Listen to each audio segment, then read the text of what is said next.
Hey YouTube, uh, wanted to talk about the whole electric car thing that's coming up soon. I read an article in the New York Times that was really interesting. It was called Cities Prepare for Life with the Electric Car, and it was published on February 14th, 2010.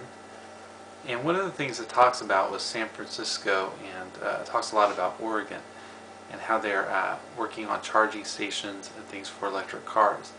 One of the concerns that is being voiced in the article is whether there's actually going to be things like brownouts as a result of this whole electric car thing. They're actually going to have to redo the infrastructure of electricity just to make sure that there's actually an ability for the electric grid to absorb the additional demand that's going to be made on it from all of these electric cars that they're wanting to sell. You know, of course, the government has already infused companies like Tesla Motors, Nissan, and of course Government Motors, among others, with enormous amounts of funds in order to be able to make these electric vehicles. But according to the article, there's not actually that much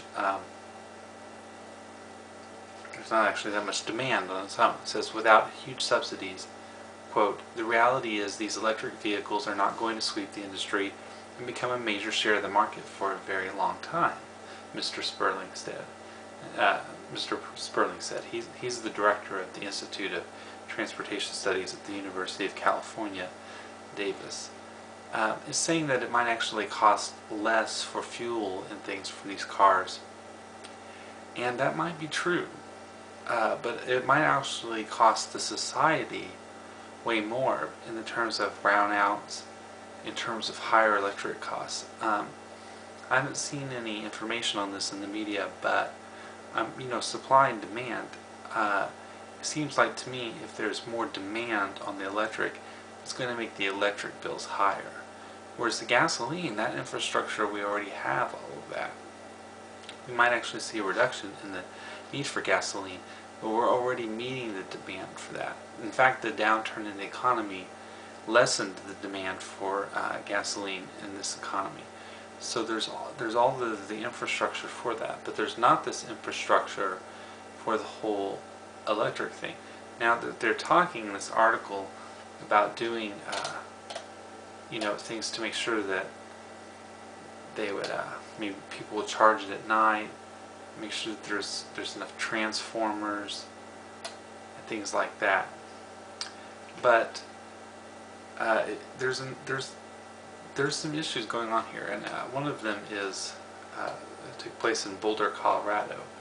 I read an article on there about how they were experimenting with a new kind of smart grid system there, and it actually was a complete failure, and it was going to cost the whole state a lot more money. It ended up costing way more than they thought it would. Boulder is a very left-leaning place that also has very environmentalist. Alex Jones did a video very recently where he was showing this Audi commercial that aired in the Super Bowl, and he was warning people about the green police. It has the song, "Green Police, Get Out of My Head." Well, he's saying that this is not a joke, that this is real, and that they're desensitizing us for this. Well, lo and behold, I read in the Wall Street Journal an article by Stephanie Simon on February 13th. It talks about how the city is having people go door to door, and they're looking for things like these stupid twisty bulbs, and they're wanting to caulk up everything. Now these compact fluorescent light bulbs are actually very bad for the environment. They might save energy, but they're actually bad for the environment. So it's really they shouldn't be used. When you look at the whole cost-benefit thing. Oh, but well, we got to save the Earth. And another thing about this push for electric vehicles, this brings me back to this whole this Casper Clunkers thing, which I keep going on about. but I think it's really an important issue, an understated issue. There was an article that came out in the Park Rapids Enterprise from Park Rapids, Minnesota, and the title is, this is from February 10th, and it says, Cash for Clunkers has left local dealers with fewer affordable cars. It was saying that it's really hard to find a vehicle in the $2,000 range, that you actually have to go up higher if you want to find a vehicle, more like $5,000. You can't find vehicles for less than that.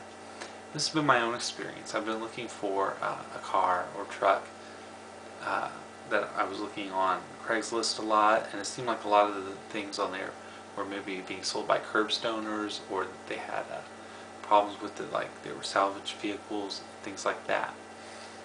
A lot of those things on Craigslist, and the price seemed to be a lot higher than I ever remember for vehicles of that age foregoing for. So it's this whole Cash for Clunkers thing has made things very hard. In that article, it was talking about how people would go to these dealerships and they would ask for a vehicle that they didn't want to spend more than $2,000 something, and they actually had to leave empty-handed. People were waiting a lot longer to be able to actually find a car. So, well, I guess they can't afford those electric cars. But anyway, my point is that these programs like the electric car thing, they benefit the people who are able to actually buy the things, but they cost the society way more. And that's just like with the Cash for Clunkers program. So this whole electric car thing, you can expect that to be another clunker, and everybody's going to say, well, we didn't know that there was going to be brownouts. Well, it's in the New York Times. I also expect my electric bill to go up, and I'm not even going to be able to drive these stupid things. That's what makes me so angry. But hey, you know what? Voters can get mad. They can vote these Democrats out of office, put some libertarian-minded Republicans in there, and it'll be all fixed, right? Wrong. Alex Jones actually pointed out an article that was also in the New York Times that talked about how Obama is going to use executive orders to do what Congress refuses to do. Well, last time I checked, that's a dictatorship. So I guess we are living in a fascist society already. It's not, oh, we're dangerously close to fascism. I mean, maybe we're already there. Anyway, thanks for watching.